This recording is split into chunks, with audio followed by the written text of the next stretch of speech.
Hey, what's going on, everyone? It's me, Mr. Mario, and I haven't done a commentary on this second channel in a while, but this is something I actually want to talk about a little bit, and I didn't want to put it on the main channel just because I didn't want to put, any type of drama-related stuff on there, but I did have a little bit of a thing to say about this, so whether my voice gets out there or not, point is I kind of just want to talk about it. So, for anyone that does not know, there's been a good amount of YouTube drama between bigger YouTubers and all that, and some of them that I did follow or I used to follow or I do follow.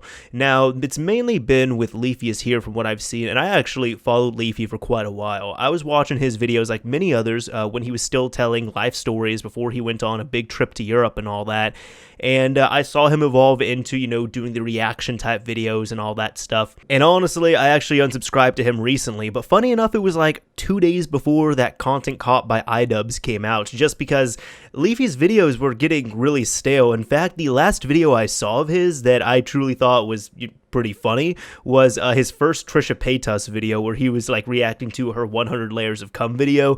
I thought his video on that was hilarious, but after that, his videos just got really stale and mundane and boring, and it's at the point now I've actually tried even going back and watching some of his newer stuff he's done, and it's just, in my opinion, just not that good, not nearly as entertaining. And he's gone through intervals here and there. He's gone through times where he's had changes on his channel, and then his content got kind of mundane, and then he changed it up, and it got mundane, and then he changed it up again. So it's just always this up and down thing with his channel, but that's just my own opinion on there. Now, one thing he started adding into there was these little type of animated skits. Now, I thought that he was making the skits himself, and then other friends of mine actually pointed out to me that he had a bunch of friends help him out with it, and I'm like, oh, okay, well that kind of makes sense.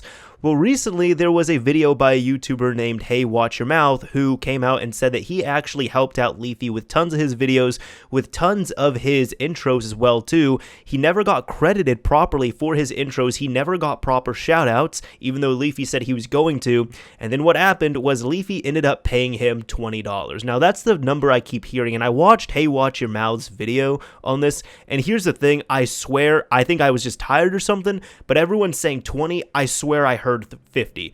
Point is, let's just say 20 because that's what everyone is saying. And Hey Watch Your Mouth's reaction to this was, so his first video apparently when he helped out Leafy, he wanted a shout out from this bigger YouTuber. Unfortunately, Leafy never gave him this shout out, but he ended up adding him to the description, which honestly does not do that much. I'm gonna tell you all right now, it does not do that much. Then he ended up doing a second intro for Leafy. These intros took 4 to 5 hours apiece, and he did the same thing. He didn't give him a shout out in the video, but he put him down in the description of that video. And then what ended up happening was he ended up offering to pay Hey Watch Your Mouth. And he said, hey, is $20 okay? Now, Hey Watch Your Mouth started complaining about this on his video, and he was saying, oh yeah, Leafy makes this much money, he does all this stuff, $20, I spent so much time doing this, that's below minimum wage, and that was not fair at all.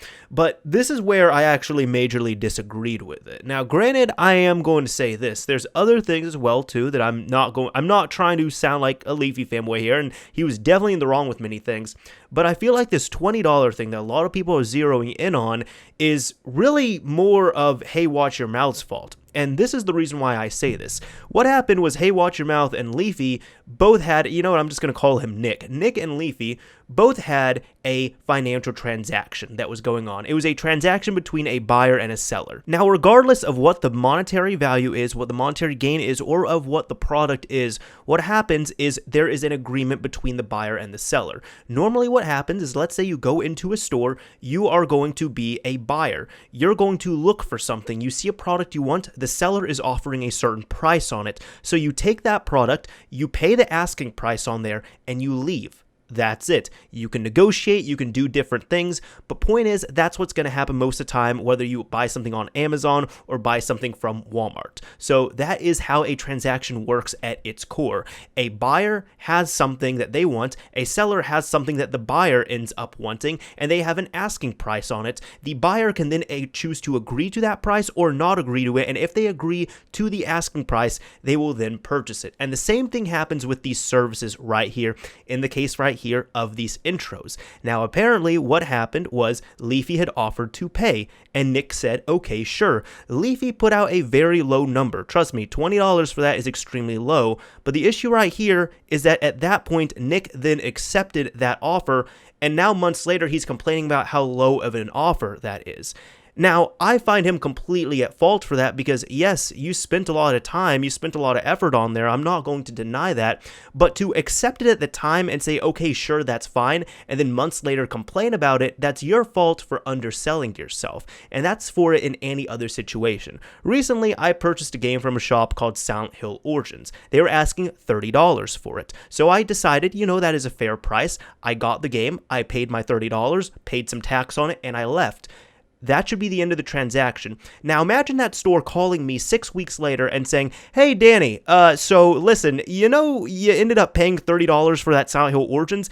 Actually, you got kind of a good deal on that game. You see, we didn't really factor in, the shipping and handling on the game, all the man hours it took to actually create that game, then to press it to a disc and send it to our store. Plus, it's a Silent Hill game, so it's kind of popular, and the rarity factor on there as well too, and we didn't factor in the condition in there completely. So you actually paid $30 for something that you should have paid $90 for. So we're going to need that other $60 back because you're kind of a fucking scumbag for paying $30 for something that we asked $30 for. That makes absolutely no sense, and that's what was happening in this situation from what I see. And that is why I kind of just wanted to throw it out there and say that is one of the things I do disagree with in this whole thing, where a lot of people are zeroing in on that, oh my god, he underpaid him so much, while it's Nick's fault that he accepted that number, because at that time he had every right to debate that. He could have negotiated. He could have put that out there because, again, he was getting paid less than minimum wage technically. That was quite low. Even when I've had some personal work done, on my main channel, I've had graphics done and such, and when I talked with my graphics designer,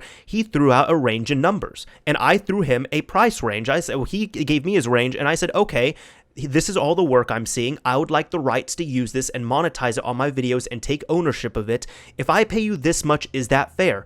And he agreed to it. I do not expect him at all to come back 2 months later, 6 months later, 2 years later, and say, oh, you know what, Mr. Mario underpaid me directly for that. No, because at that time, he gave me a price range, I gave him a number, and he gladly accepted. So if he feels like that I underpaid for that, that is his fault for accepting that offer, because I was open to trade and negotiation on that. But again, there's plenty of other semantics in there, and honestly, for the rest of it, really, Leafy seems to be at fault for that, for what he's done and all that stuff. But I just really want to talk about this aspect right here. So really, from what I see at the end of the day, that was a financial transaction, and if Nick feels like his content was undervalued, which I believe it was, he should have asked for more money right there, not 6 months later, not 2 months later, not 4 weeks later in a video. And that's just my opinion on there, because that's how a transaction should work. Anyways, this is Mr. Mario signing off. Thank you all for watching, everyone, and let me know what you all think of this. And yay, if you enjoyed the video, a like would be appreciated. If you hated it,